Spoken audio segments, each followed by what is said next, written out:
isang 17-year-old drone pilot ang ngayon ay isa sa pinakabatang miyembro ng Philippine Drone Soccer Association na lumaban sa South Korea.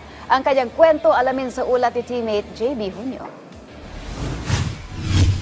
Sa mundong puno ng makabagong teknolohiya, si Paul Fesalbon, isang 17-year-old student na isang drone pilot ng drone soccer sa Pilipinas. Nagsimula siyang mangarap magpalipad ng drones noong natuklasan niya na bukod sa pangkaraniwang mobile games, ito ay gumagamit ng controller at may real-life interaction sa mga kakampi at kalaban. Ayon kay Paul, isa sa nag-udyok sa kanya ay ang kanyang tito na direktor ng Philippine Drone Soccer Association na si Robeth Fesalbon.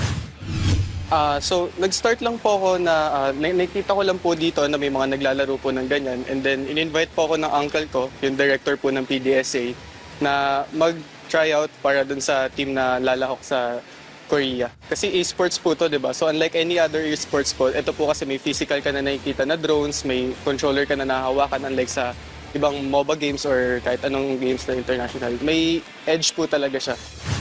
Sumalang din ng 17-year-old drone pilot sa unang international competition sa Jeonju, South Korea para sa Federation of International Drone Soccer Association World Cup 2025. Aniya, walang masyadong pinagkaiba ang naging performance ng koponan kontra sa iba pang bansa dahil para sa kanya kayang makipagsabayan ng Pilipinas sa level ng kompetisyon.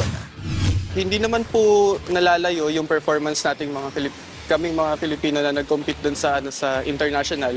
Almost the same lang po, pero parang masaya pa rin po kasi kahit konting panahon lang yung napaglaanan namin dun sa is lumivel pa rin po kami sa skills nila. Bilang student athlete, para kay Paul, hindi naman nakakaapekto ang trainings at competitions sa kanyang pag-aaral. Sa katunayan ay mas nabibigyan pa sila ng oportunidad para maipamalas ang kanilang talento. Siyempre, 17 may studies pa rin po talaga. And naman po, parang flexible naman po yung oras nila kung sila po mag-a-adjust kung kailan ako libre, ganun, kailan po free yung schedule ko. Saka lang po kami magsiset ng trainings or scrimmages with other schools.